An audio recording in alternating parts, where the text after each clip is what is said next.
Rabbi Shimon was a great man. He was a great healer. Rabbi Shimon literally controlled the cosmos.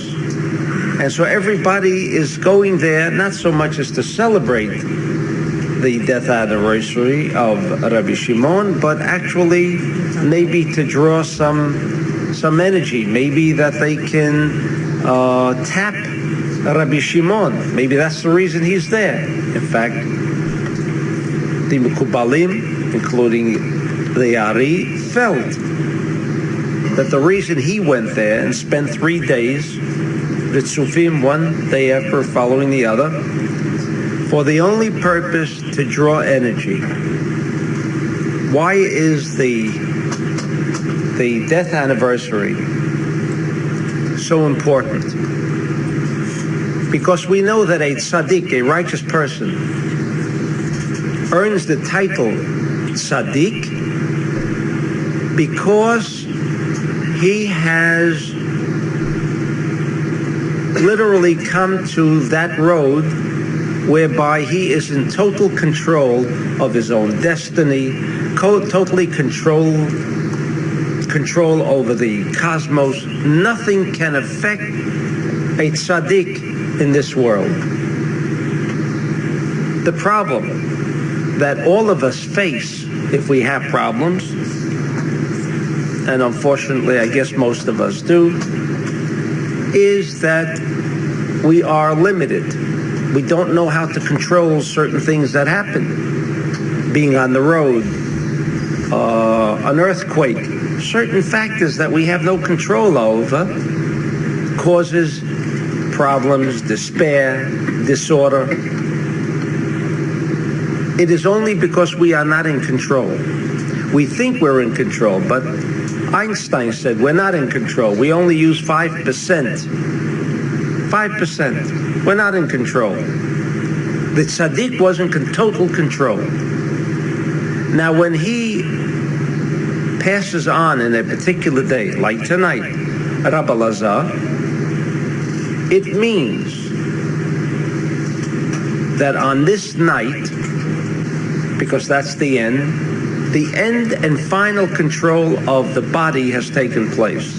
And the body is our problem. Why can't we fly? Gravity pulls the body. What about the soul? It doesn't pull the soul. It doesn't limit the soul. It doesn't limit thinking, because we can think about different places at the same time within minutes. The tzaddik, when he finished his tikkun and he left, his body is still there. His body is still there. It is not like we assume everybody ultimately disintegrates and goes back to the Adamah.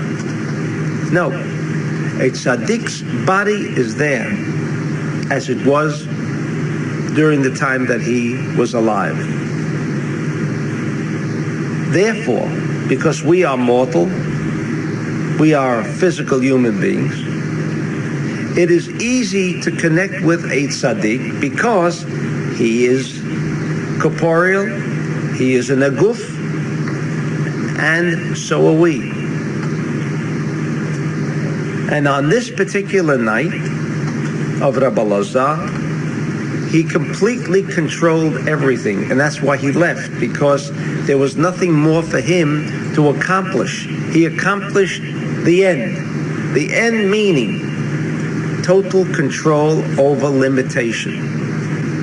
That is the reason why we would be sitting here tonight and celebrating Rabbi Lazar, but not celebrating because he passed away, but because tonight we are going to make an effort to connect with Rabbi Lazar.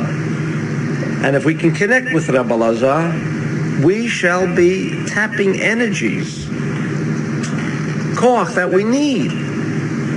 If you don't need koach, then I don't know what you're doing here. And I don't mean here in this room, but then why are you still alive? I mean, if you've accomplished everything. We all have to go through some trouble.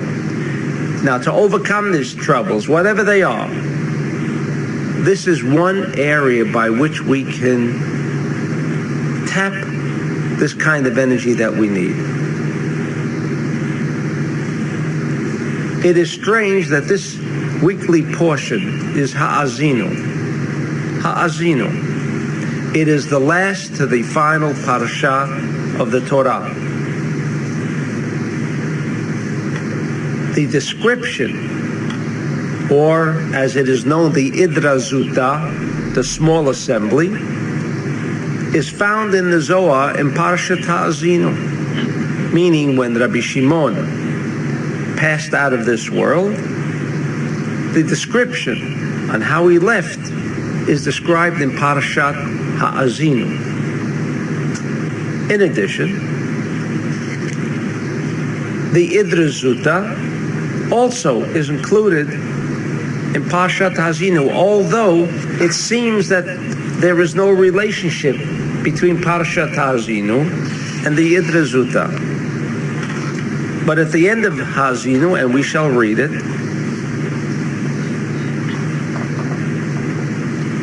it discusses about the refuot. Refuot, cures. What is the world busy with? On finding cures for all of the sicknesses that exist in the world. In this parsha, as we shall shortly read, this parsha contains all of the cures, so says the Zohar. All of the cures. Although if you're going to read Parshat Ha'azinu in the Zohar, you will not see all of the cures. They do not outline all of the cures.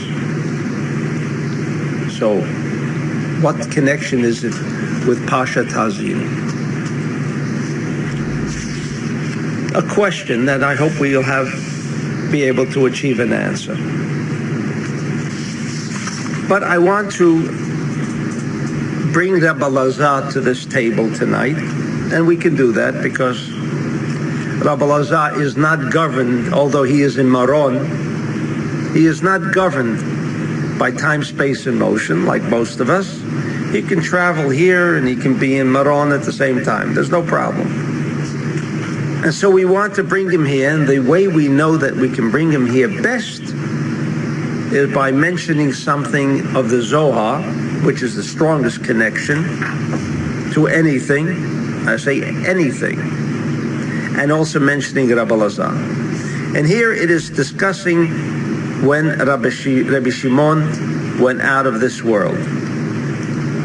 And as usual, we always read part of the Zohar in Hebrew because the ultimate, that's the connection. That is the connection. Not any other language is our connection or as powerful as Ivrit. Therefore, the power of the alphabet, we will begin as follows. Kam Rabbi Lazar beno, Rabbi Lazar, the son of Rabbi Shimon, stood up, v'lakach yadav, and he took the hands of his father, Rabbi Shimon, v'nashak oto, and he kissed them. Nashak otan. V'ani l'chakti alfa shetachet raglav. That's what he quoted. Rotzu hachaverim livchot. They all wanted to start crying. V'lo yochlu ledaber. Nobody could talk. Hitchilu hachaverim bivchia. But they couldn't control themselves, and they began crying. V'Rabbi Lazar beno nafal gimel pa'amim.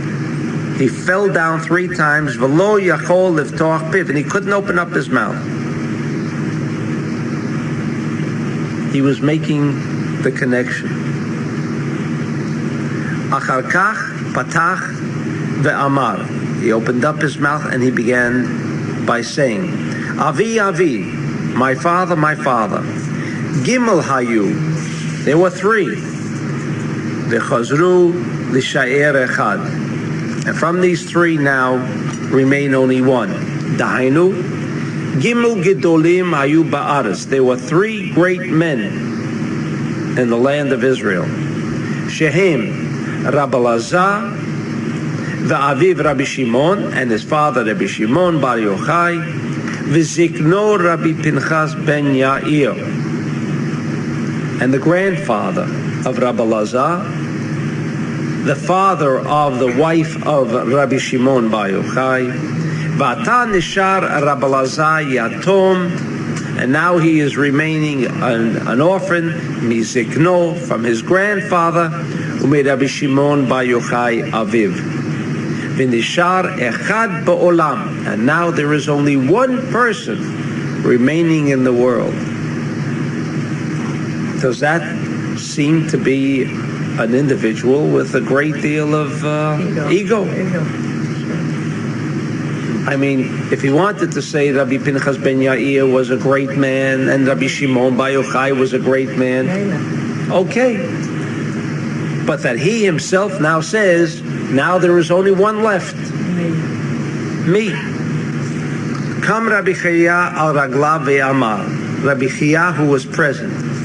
Rabbi Chia b'mekre is here too, because if you remember the tiyul we did on Rosh Chodesh Tammuz, we went to Rabbi Chia Banav, and this was the wax that we took back with us. Kam Rabbi Chia al Raglav ve'amar. Ad ata, until now, haya ha'maor hakadosh mashgiach aleinu. Rabbi Shimon took care of us. He was watching over us. Ata ein hazman ela lehishtadel bi'ikaro. Let us forget about crying. Let us forget about what we have lost. Let us begin to involve ourselves in his kavod. Kam Rabbi Lazar v'Rababa lakhu oto mimkomo al hamita hasuya kisulam. The Rabbi Lazar and the Rababa both took Rabbi Shimon and put him on a board that appeared to be like a ladder, in order kedei lahaloto al mitato. Mi ra'ed bilbo hadat shel hachaverim. Who could see this confusion? Bilbo hadat, more than just confusion, but everybody lost themselves. V'kol habayit hayam mala rechot tovim. The entire house was filled with beautiful and good incenses, rechot. Elu al mitato, v'lo nishtamshu bo ela Rabbi Lazar v'Rababa. And nobody was permitted to involve themselves, to handle Rabbi Shimon, but these two. This is all in Parshat Hazinu.